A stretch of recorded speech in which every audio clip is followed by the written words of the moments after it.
हम कौन हैं, हमारा कर्तव्य क्या है और हमारा प्रभु से संबंध क्या है और हमारे प्रभु का स्वरूप क्या है।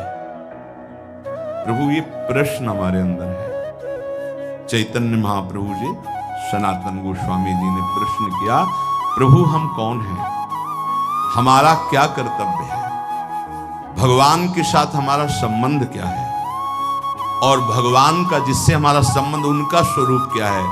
प्रभु मैं ये जानना चाहता हूं। महाप्रभु चैतन्य देव ने कहा, सनातन तुम पर श्री कृष्ण की बहुत कृपा है। मैं जान रहा हूं तुम्हें शंका नहीं, पर तुम सुनना चाहते हो। साधु पुरुषों का ऐसा ही स्वभाव होता है कि वो अपने को निमित्त बनाकर जगत के मंगल के लिए प्रश्न करते हैं। पूछो क्या चाहते हो, क्या जानना चाहते हो। प्रभु मैं जानना चाहता हूं कि जीव भगवान का अंश है, तो ये विभिन्नता क्यों है। कोई दुष्ट स्वभाव का, कोई शांत स्वभाव का, कोई ऐसे कोई वैसे, ये विभिन्नता क्यों प्रतीत होती है, नानात्व क्यों प्रतीत होता है। प्रभु ने कहा, सनातन शास्त्रों में मुक्त, नित्य, मुमुक्षु और बद्ध, ये 4 प्रकार के भगवत अंशों का वर्णन हुआ है। मुक्त, नित्य, मुमुक्षु और बद्ध। सनक सनंदन, सनत कुमार आदि जो महापुरुष हैं, ये मुक्त भगवद अंश हैं। ये जन्म से ही मुक्त, स्वाभाविक मुक्त हुए हैं। सनक सनंदन, सनातन, सनत कुमार आदि ये जन्म सिद्ध है, मतलब इन्होंने कोई साधना करके मुक्ति नहीं प्राप्त की, ये मुक्त ही प्रकट हुए हैं। ये संसार में रहते हुए इनको कभी कोई भी बांध नहीं सकता, क्योंकि मुक्त ही प्रकट हुए हैं। ये अहर्निश हरि शरणम हरि शरणम हरि शरणम हरि शरणम, स्वाभाविक इनके स्वभाव में है, ये बोलते रहते हैं। दूसरा, जितने मनु हैं, जो साधना करके मनु पदवी में जाते हैं, प्रजापति पदवी में जाते हैं, वो उन्हीं में लीन हो जाते हैं। पर जो सृष्टि के प्रथम मनु, प्रजापति, इंद्र, सप्तऋषि, ये नित्य है, ये नित्य है। ये पद जो है प्रारंभ में जो इनमें बैठे, वो नित्य है। सृष्टि बदलती जाएगी, सप्तऋषि पद, मनु पद, इंद्र पद, ये नित्य है। नित्य का मतलब स्वरूप से है कि इसमें नित्य जो चैतन्य घन है, इस पदवी को प्राप्त हुए उसमें विराजमान होते हैं, क्योंकि इस सृष्टि के निमित्त ही इनकी रचना हुई है। वायु देवता है, अग्नि देवता है, इनकी आराधना करके कोई वहां देवता बने, वो तो पूर्ण क्षीण होने पर मृत्यु लोक आएगा। लेकिन इस सृष्टि के आदि में रचे गए जितने देवता हैं, ये लय के समय लय हो जाएंगे, लेकिन ऐसा नहीं कि वायु देवता बदल गए, इंद्र देवता बदल गए, अमुक देवता बदल गए, जाकर उन्हीं में लीन हो जाए। हाँ, कभी कोई ऐसी लीला हुई तो इंद्र थोड़ी देर के लिए हट, फिर दूसरा कोई इंद्र बना और फिर वो गति को प्राप्त, वो बात अलग। ये स्थायी देवता है, आदि देवता है। फिर तीसरा, जो अनित्य संसार में जन्मा और जन्म होकर के उसको ये ज्ञान होने लगा कि यार ये सब बंधन है। अब भारी अंदर उसके व्याकुलता पैदा हुई, मैं संसार से मुक्त कैसे हूं, उसे मुमुक्ष जीव कहते हैं। प्रायः ऐसे मुमुक्ष बहुत कम होते हैं जो संसार से मुक्त होना चाहते हैं। 2-4 माला करना, आरती करना, भगवान कृपा करे, तन मन धन सब बढ़े, खूब स्वस्थ रहे, भोग भोगे, ऐसे। लेकिन मैं मुक्त होना चाहता हूं इस संसार से। तो भगवान शंकराचार्य जी ने कहा, हजारों जन्मों की साधना के बाद किसी को आता मैं मुक्त होना चाहता हूं, और संत के संग से एक क्षण में आ जाएगा, एक क्षण में आ सकता है। इसीलिए तात स्वर्ग अपवर्ग सुख धरी तुलाए कंग, तूलन ताय सकल मिल जो सुख लो सत्संग। ये मुमुक्षु जन, और जो भोगों में ही केवल सुख है मानकर भोगते रहते हैं, वो जन्मते रहते हैं, मरते रहते हैं, जन्मते रहते हैं, मरते रहते हैं, उनकी एक क्रिया चलती रहती है। बद्ध जीव है। मुक्त जीव, नित्य जीव, मुमुक्षु जीव और बद्ध जीव। बद्ध जीव बहुतायत है, बहुतायत है। मुमुक्षु गिने जा सकते हैं। बद्ध जीव तो वैसे जैसे लोगों का होता कि इस समय सृष्टि बहुत बढ़ रही, कहां से आ रहे हैं जीव? जो दीमक योनि में है, एक बीते में लाखों हैं। अब उनको मनुष्य योग नियन मिलेगी तो एक नगर बस जाएगा कि नहीं बस जाएगा? तो योनियों का परिवर्तन होता रहता है। अल्पज्ञ जीव क्या प्रश्न करते रहते कि अब तो बहुत सृष्टि बढ़ रही, कहां से आते हैं? तो तुम जानते हो, सूक्ष्मदर्शी से देखो, इतने छोटे छोटे कीड़े, अब उनको मनुष्य बनाया गया जो एक बीते में लाखों की संख्या में रह रहे थे। वो जब एक नगर में रहेंगे ना तो पूरा नगर बस जाएगा लाखों का। अब अल्पज्ञ जीव को कैसे समझाए? ये जो बद्ध जीव हैं, पुनरपि जननम पुनरपि मरणम पुनरपि जननी जठरे सैनम। शास्त्रों में जीवों की 84 लाख योनियां बताई गई हैं। भगवत चरणारविंद से विमुख जो हैं, ये भोगों में रत बार बार जन्मते मरते रहते हैं, विविध योनियों में जाते हैं, चिरकाल तक सृष्टि में भटकते रहते हैं। मायापति की माया ने सबको बांध रखा है।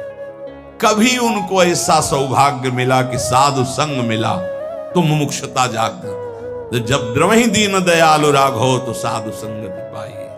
ये बात आप बैठा लीजिए कि बहुत कृपा पात्र हैं अपने लोग जो रोज चर्चा करें, कथन और श्रवण का प्रभु सौभाग्य दिए।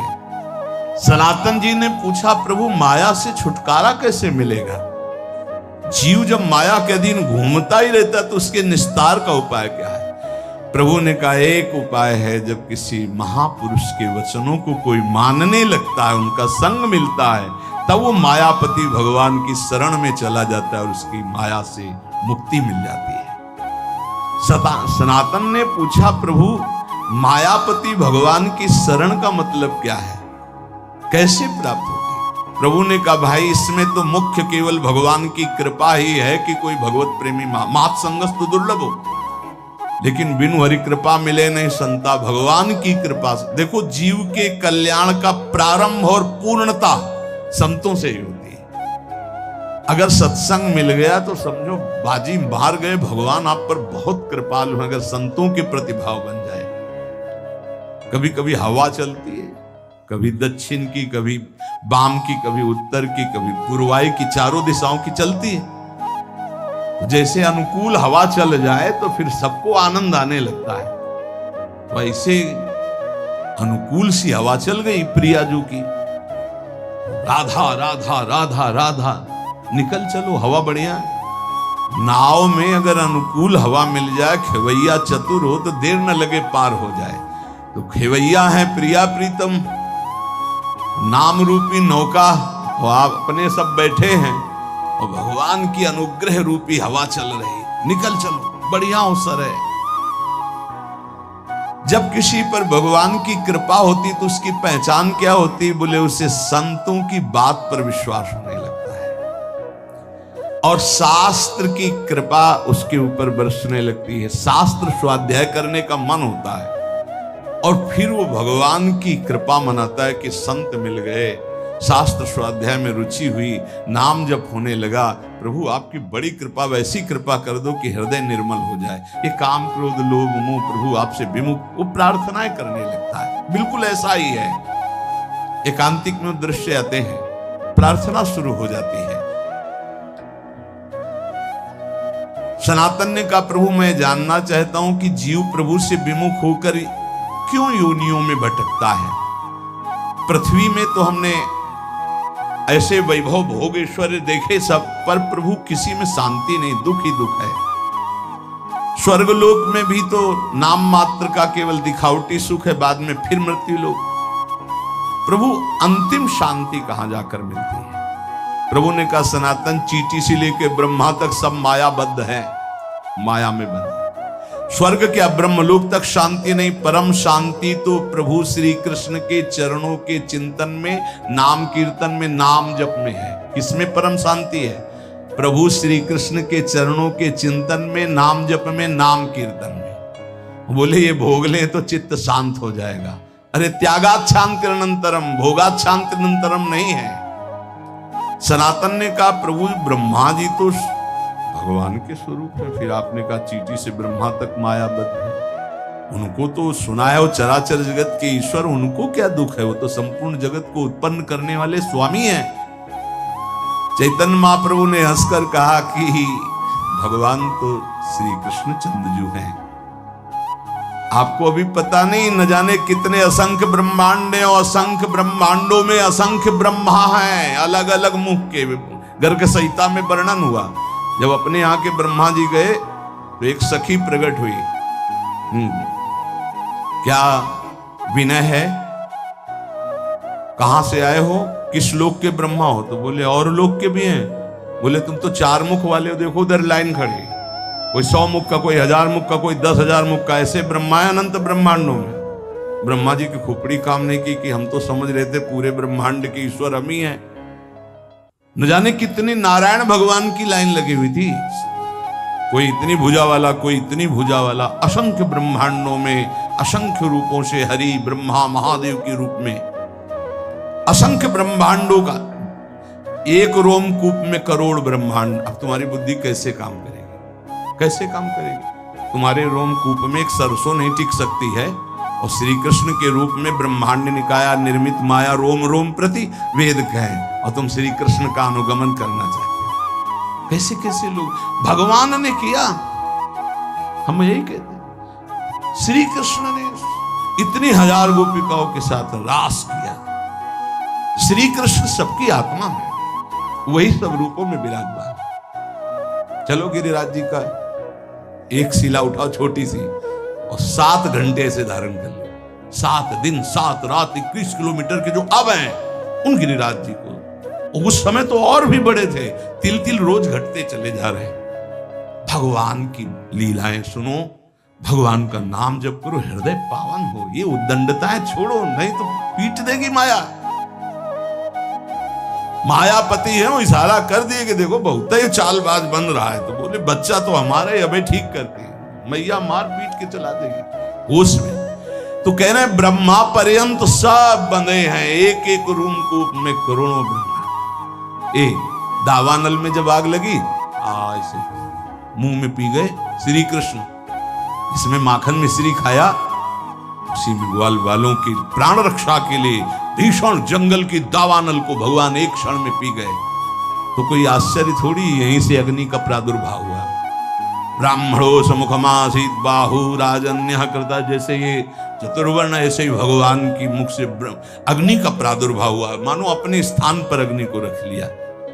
ऐसे पक्षी उड़ते थे तो काली दह में गिर के मर जाते थे, ऐसी विष की ज्वाला निकलती थी, और उसमें खूब कूद करके मर्दन किया काली का, और उसको निकाल दिया। भगवान के समान सिर्फ भगवान है। प्रभु ने हंसकर कहा सनातन, भगवान तो सिर्फ श्री कृष्ण है, न जाने कितने असंख्य ब्रह्मा असंख्य ब्रह्मांडों में उत्पन्न और लय होते रहते हैं।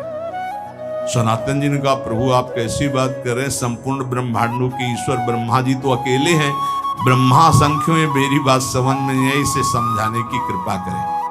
चैतन्य महाप्रभु ने कहा अच्छा तुम समझो, जैसे काशीपुरी में तुम बैठे हो, ऐसे पुण्य पाप नाशनी 7 पुरियां भारतवर्ष में हैं, लाखों नगर हैं, ऐसे ऐसे 9 खंडों वाला जम्बू द्वीप है। उन खंडों में जैसे भारतवर्ष, किन्नर वर्ष, हरिवर्ष, कुरुवर्ष, हिरण्यमय वर्ष, रम्यक वर्ष, इलावर्त, भद्रासु वर्ष, केतुमाल, ये 9 खंड है। इस खंडों वाले द्वीप को जम्बू द्वीप कहते हैं। जम्बू द्वीप से दुगुना प्लक्ष द्वीप है, प्लक्ष द्वीप से दुगुना सालमली द्वीप है, उससे दुगुना कुश द्वीप है, उस कुश द्वीप से दुगुना क्रौंच द्वीप है, क्रौंच द्वीप से दुगुना साक द्वीप है, साक द्वीप से दुगुना पुष्कर द्वीप है। इस पृथ्वी पर 7 द्वीप 7 समुद्र हैं। कलयुग वाले पुरुष पूरे जम्बू द्वीप को ही देखने की सामर्थ्य नहीं रखते, फिर क्षीर समुद्र आदि, दधि समुद्र, घृत समुद्र, इनके समुद्र हैं। दूध के समुद्र, घी के समुद्र, दधी के समुद्र, मधु के समुद्र, तुम्हारी पहुंच नहीं है। अरे कहीं कहीं तो पानी नसीब नहीं हो रहा है। जैसे तुम यहाँ पेट्रोल खरीदते हो, वहां पानी खरीदा जाता है, वहां कुएं से पेट्रोल। कैसा अगर किसी को बताया जाए कि पानी की जगह तेल निकलता है, केरोसिन, पेट्रोल, डीजल, ये सब जमीन से ही तो निकलता है, तो अब आप पढ़े लिखे हो तो विश्वास मान सकते हो ना। नहीं, गांव में बताया जाए कि जैसे पानी वैसे, बोले ऐसे कैसे हो सकता है। एक समय बुजुर्ग लोग बैठ के बातें करते थे कि देखना आगे समय आएगा पानी बिकेगा, तो उनकी हंसी उड़ाई जाती थी कि पानी बिकेगा, बवाल। एक द्वीप के बाद एक द्वीप, उसमें समुद्र, तो जो क्षीर समुद्र, दधी समुद्र, घृत समुद्र, मधु समुद्र, यहाँ होते तो बढ़िया होता। नजदीक में घी के समुद्र में बाल्टी भर ली, पूड़ी बना ली आराम से। कोई ऐसे समुद्र हैं, एक एक द्वीप के बाद एक एक समुद्र। फिर जम्बू द्वीप सबसे छोटा है, पृथ्वी पर 7 द्वीप है, इसे सप्तद्वीपवती कहते हैं। और इससे आधे में सृष्टि ही नहीं है, आधे में है ये सृष्टि जो वर्णन की गई, आधे में है ही नहीं, घोर अंधकार। जब भगवान अर्जुन जी को ब्राह्मण के पुत्रों की खोज में, तो जल राशि को पार करके अंधकार, सुदर्शन चक्र उसके तेज में हो, फिर जब गए तो महातेजों में भूमा पुरुष का दर्शन हुआ ना, कैसे पार पाओगे। इसके बाद सबसे छोटा लोक है मृत्यु लोक, जितना वर्णन किया गया। इसी मृत्यु लोक में जहां पहुंच नहीं है, 4 लाख योजन का एक पर्वत है जो सोने का है, बहुत छोटा लोक है पृथ्वी। इससे बड़ा लोक है ऊपर, भुआ, भुवर लोक, स्वर्ग लोक, महारलोक, जनलोक, तपलोक, ब्रह्मलोक। इसके नीचे लोक है तल लोक, अतल लोक, वितल लोक, सुतल लोक, तलातल, पाताल, रसातल। ये 7 नीचे 7 ऊपर मृत्यु लोक के।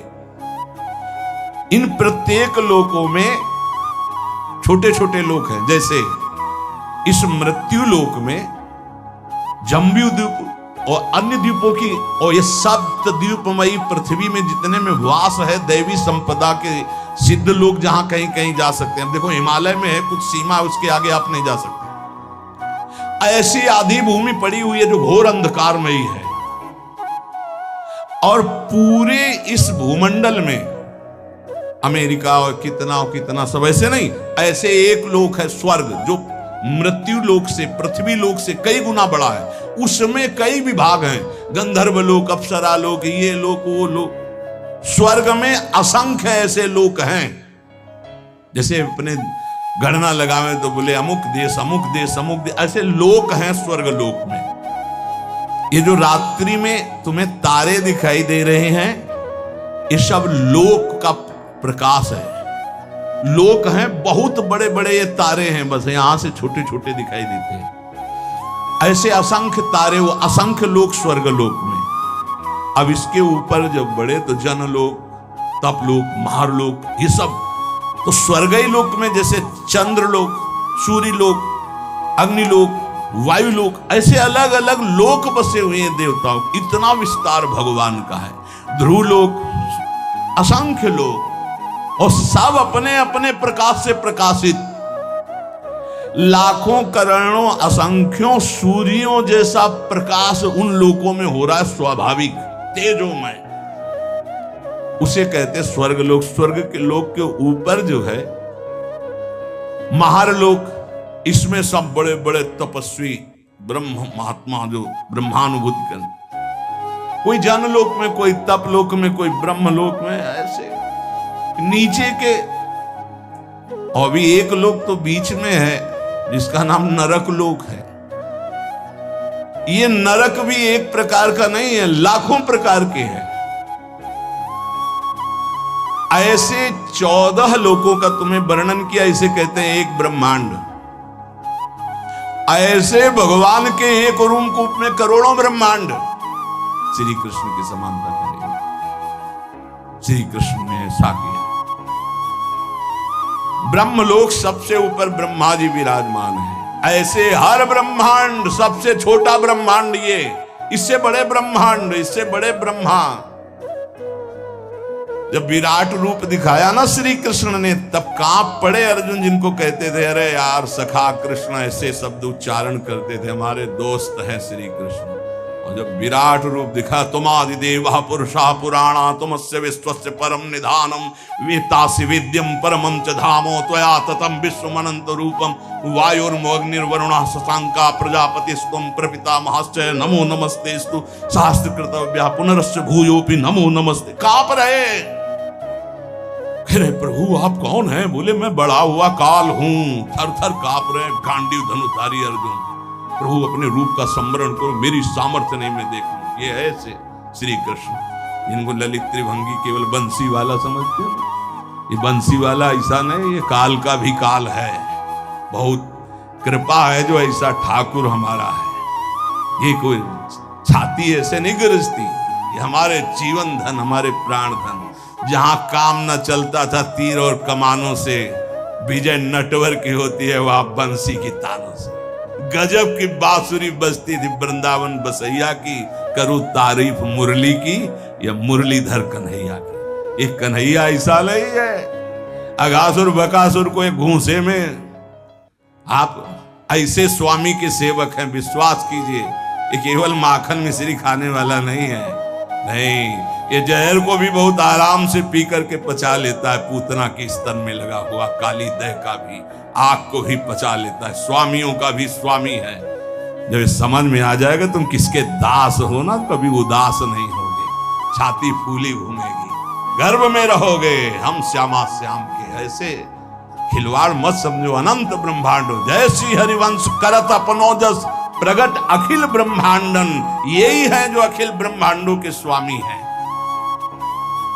तो आप समझ पाए सनातन जी, सबसे छोटा लोक ब्रह्मांड ये, और इसके स्वामी ब्रह्मा जी। ऐसे अनंत ब्रह्मांड, अनंत ब्रह्मा। प्रभु अब हमारी समझ में आ रहा है।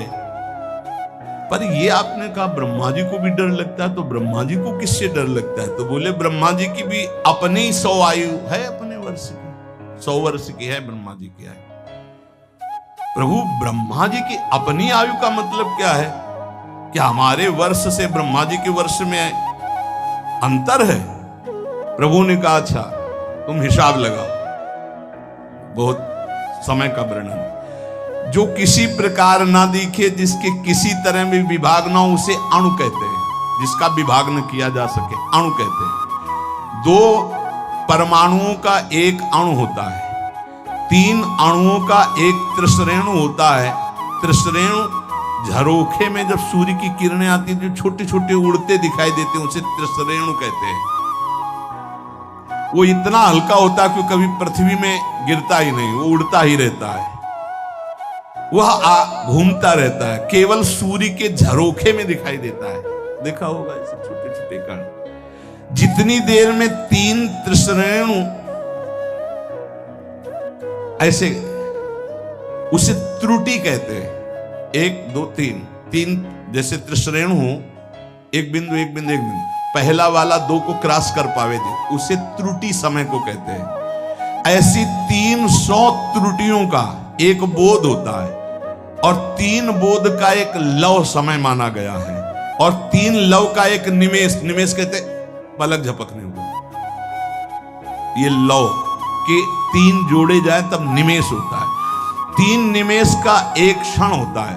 5 क्षण की एक काष्ठा होती, 15 काष्ठा को एक लघु कहते हैं, और 15 लघुओं को एक घड़ी कहते हैं। 24 मिनट। 2 घड़ियों का एक मुहूर्त होता है। 6 या 7 दिन के घटने बढ़ने कारण 6 या 7 घड़ी होने पर मनुष्यों का एक प्रहर होता है। 4 प्रहर का दिन और 4 प्रहर की रात्रि होती, इसलिए 8 प्रहर की एक दिन रात्रि मानी गई है। ऐसे 7 दिन रात्रि का एक सप्ताह होता है, और 15 दिनों का एक पक्ष होता है। शुक्ल पक्ष और कृष्ण भेद से पक्ष 2 हैं, शुक्ल पक्ष और कृष्ण पक्ष। 2 पक्ष का एक महीना होता है, और 2 महीने की एक ऋतु होती है, और 3 ऋतुओं का एक अयन होता है। 2 3 6 महीने का उत्तरायण और दक्षिणायन भेद से ही है, इसलिए 2 अयनों का मनुष्य का 1 साल होता है। इतनी गणना 1 साल। उत्तरायण देवताओं का एक दिन होता है, दक्षिणायन देवताओं की एक रात्रि होती है। हमारे 6 महीना गए, उनकी एक दिन एक रात्रि, हमारे 6 महीना और 6 तो 1 साल गया। एक दिन रात्रि में हमारे 1 साल गए, उत्तरायण और दक्षिणायन।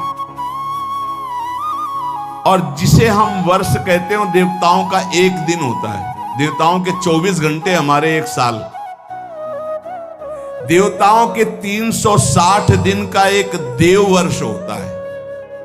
देवताओं के 360 दिनों का एक देव वर्ष होता है, जिसे दिव्य कहते हैं। देवताओं के वर्षों से 4000 वर्ष का सतयुग होता है। देवताओं के वर्षों से 3000 वर्ष का त्रेता होता है, 2000 वर्ष का द्वापर, 1000 वर्ष का कलयुग। देवताओं के हिसाब से देवताओं का 1 दिन रात 24 घंटे और हमारे 1 साल, दक्षिणायन उत्तरायण मिला के, तो 1000 वर्ष कलयुग का। तो जब हमारे वर्षों में गणना की गई तो 4,32,000 वर्ष आए कलयुग के हमारे वर्षों में। ऐसे ये एक युग बीतने के पश्चात दूसरा युग तुरंत नहीं लगता, उसकी संधि को संध्यांश कहते हैं, वो भी समय होता है उसमें। जैसे सतयुग का 800 वर्ष का संध्यांश होगा, सतयुग, फिर 800 वर्ष कोई युग नहीं, संध्यांश, फिर त्रेता युग लगेगा। त्रेता में 600 वर्ष का संध्यांश, द्वापर में 400 वर्ष का, कलयुग का 200 वर्ष का संध्यांश। चारों युगों को मिलाकर के एक चौकड़ी कहते हैं। देवताओं के 12,000 वर्ष की एक चौकड़ी होती है। मनुष्य के 33,20,000 वर्ष, 33,20,000 वर्ष की एक चौकड़ी होती है। ऐसी चौकड़ी जब 71 बार बीत जाती तो मनु बदलते हैं। एक मनवंतर में इंद्र, मनु, सप्तऋषि ये बदल जाते हैं। क्या मतलब है, क्या समझो ये सृष्टि का। ऐसे 14 मनवंतर बीत जाते हैं तब ब्रह्मा जी का 1 दिन होता है। 14 बार मनु बदलते हैं, देवराज, इंद्र, मनु, सप्तऋषि, 1 दिन में ब्रह्मा जी के 14 बार। 33,20,000 वर्ष की एक चौकड़ी। ऐसी 71 चौकड़ी जब बीतती है तब एक मनवंतर होता है। एक मनवंतर में एक मनु, सप्तऋषि, इंद्र ये बदल जाते हैं। ऐसे 14 मनवंतर व्यतीत होने पर ब्रह्मा जी का एक दिन होता, 14 मनवंतर की एक रात्रि होती है। एक मनवंतर 33,20,000 वर्ष की एक चौकड़ी, ऐसी 71, तब जाकर के एक मनवंतर व्यतीत। मतलब होगा क्या, मच्छर की तरह हैं अपने ब्रह्मा जी के सामने। उनमें एक दिन में 14 इंद्र, 14 मनु, 14 सप्तऋषि बदलते हैं ब्रह्मा जी के। वो दिन में काम करते हैं, उसे कल्प कहते हैं, और रात्रि में सोते हैं, उसमें सृष्टि का संहार होता है। इसे प्रलय कहते हैं, महाप्रलय नहीं। रात्रि में सब सृष्टि का संहार करके सो जाते हैं। दिन फिर हुआ, फिर काम में लग गए, फिर सृष्टि नहीं रची गई, फिर शाम के विनाश कर दिया। ये लीला ब्रह्मा जी की एक दिन में। तो एक दिन का मतलब समझ दो कितना, 71 चौकड़ी के बाद एक मनवंतर। एक मनवंतर में इंद्र, मनु, सप्तऋषि बदल जाते हैं। ऐसे 14 मनु, 14 इंद्र रोज बदलते हैं। ये दिन की लीला। और रात्रि में सब समाप्त करके सो गए। ऐसे ब्रह्मा जी के 100 वर्ष, 100 वर्ष, ये एक दिन का खेल है। ऐसे 100 वर्ष। जिस प्रकार दुकानदार दिन में दुकान फैलाता और रात्रि में समेट लेता, ऐसे रोज ब्रह्मा जी सृष्टि रचते हैं और रोज रात्रि के समेट लेते हैं। 360 दिन का ब्रह्मा जी का एक वर्ष होता है, 360 दिन। ऐसे वर्ष में ब्रह्मा की आयु 100 वर्ष की है। कभी जाएंगे ब्रह्मा जी, बहुत लंबा इनका। पर ये भी हर समय डरते रहते हैं, महाप्रलय के समय इनका भी लय हो जाएगा। ब्रह्मा जी भी महाप्रलय में, ब्रह्मा जी भी भगवान के शरीर में लीन हो जाते हैं, केवल भगवान विराजमान है। इसीलिए कहते पहले ही चलो भगवान के धाम। बोले जाना तो है भगवान के पास, लेकिन उस समय अज्ञान निद्रा में भगवान में रहेंगे। नहीं, ज्ञान से युक्त होकर भगवान में तो नित्य निरंतर धाम जाना। प्रलय है जहां, ना महाप्रलय है। ये बात सुनकर सनातन जी ने कहा, प्रभु आश्चर्य की बात, प्रभु फिर इस संसार से वैराग्य क्यों नहीं हो रहा लोगों को? बार बार जन्म मरण के ऐसे चक्र में, कभी इस लोक में, कभी उस लोक में, कभी इस योनि में, कभी उस योनि में। प्रभु अगर हिसाब लगाते तो हमारी 100 वर्ष की आई तो ब्रह्मा जी के एक लव के बराबर भी नहीं है, करोड़वें अंश के बराबर नहीं। और हम लोग कितना गर्व करते हैं, 60-70 वर्ष जिएंगे। है क्या 60-70 वर्ष? जैसे हमारे सामने मच्छर हुआ मर गया, ऐसे ब्रह्मा जी के सामने मच्छर से भी कम आयु हमारी है। प्रभु ने कहा, हाँ सनातन, इसी बात को समझ करके वैराग्यवान हो जाता है, जिसको ये ज्ञान हो जाता है। प्रभु ने कहा, सनातन, ये प्राणी जब समझता नहीं है तो क्षुद्र भोगों को पाकर 10-5 लाख करोड़ बहुत बड़े धनी, अब सोचो पूरी बाजार अनंत ब्रह्मांडों की, भगवान की, जिन्होंने ऐसे भगवान को प्राप्त कर लिया, वो धनी की वो धनी माया कृत। जिस समय सच्चा भजन करोगे तब सच्चा ज्ञान होगा। ये क्यों में उसे समझ में आने वाला नहीं, बहुत बड़े मायाधीश प्रभु है। प्रभु कैसे कोई समझ सकता है? तो कहा, हाँ सनातन, कुएं का बेढक समुद्र का अनुमान नहीं लगा सकता। ये भोगों में फंसे हुए लोग भगवान की महिमा को क्या जाने? अरे वैसी माया की कहते हैं भगवान को मानते ही नहीं। भगवान बचावे ऐसे नास्तिक पुरुषों का संग ना हो, नहीं छोटी मोटी जिनकी भक्ति है उनको भी भ्रम हो जाएगा। देखो, जिसे तुम अपना एक दिन कहते हो उसी में लाखों जीव जन्मते और मर जाते हैं। ऐसे ही हम ब्रह्मा जी के एक दिन में कितने करोड़ों बार जन्म लेते हैं, करोड़ों बार मर जाते हैं। देखो, ये ऐसा भगवत रस है कि जब कभी भगवान शिव शुरू कर देते हैं तो जैसे 88,000 समाधि में निकल जाते हैं ना, ऐसे कितने युग निकल जाते हैं, वो चर्चा करते रहते हो, अम्मा सुनती रहती है, जगदम्बा सुनती रहती है। इससे बड़ा कोई रस नहीं। अगर भगवत चर्चा हो रही है, बोलो इतनी देर में किसका मन कहाँ गया? ये है भगवान की चर्चा। अगर भगवान की चर्चा हमको बराबर सुनने को मिले तो हमारा मन बहुत जल्दी पवित्र भगवदाकार हो जाए। कुछ सेवाओं के समय है, नहीं तो ऐसा लगता है चल ले तो 11 बजे तक है, भगवत चर्चा है। कितने तो उठने लगेंगे कि थोड़ा लिमिट चर्चा होनी चाहिए। वैसे भगवत चर्चा के समान कोई साधन नहीं भगवत प्राप्ति का। केवल भगवत चर्चा सुनते सुनते कितने ऐसे महाभागवत बन गए जो भगवान को अधीन कर लिया। तो जो चर्चा सुनो, खूब मनन करो, नाम जप करो, और कोई भी उत्सव में उद्दंडता न करो। जैसे होली उत्सव है, आप सबसे प्रार्थना है, आप बड़े भाग्यशाली हो। ये मदिरा, ये नशा, ये बिल्कुल मत करना। एक दूसरे के गुलाल लगाओ, चरण स्पर्श करो, अच्छे अच्छे पदार्थों का भोग लगाओ, पाओ, हो गया उत्सव। इसलिए भाई, प्रहलाद के पक्ष के हो आप लोग। होली खेलो कैसे? गुलाल लगाओ, एक दूसरे को चरण स्पर्श करो, नमस्कार करो। हमने गांव में देखा, ऐसे गुलाल लगाते हैं, चरण स्पर्श करते हैं, ऐसे अच्छे अच्छे पकवान बनाओ, प्रभु को भोग लगाओ, नाम कीर्तन करो, होली के पद गाओ। कोई भी ऐसी गलती मत करो कि तुम्हारा जीवन भगवत विमुख हो जाए। सबसे प्रार्थना है, आप लोग महाभाग्यशाली हो, धाम में बैठे हो, भगवत चर्चा सुन रहे हो। ऐसी कोई चेष्टा मत करो जो आप सत्संग सुनते सुनते अच्छे विचार वाले बनने वाले हो, एक दिन गंदा आहार कर लिया, सब चौपट हो गया। ये भक्ति का मार्ग बहुत सुकोमल मार्ग है। जैसे कपूर है, उसको बंद करके सुरक्षित रखो तो रखा है, शीतलता प्रदान करेगा, और अगर खुला रख दो तो उड़ जाएगा।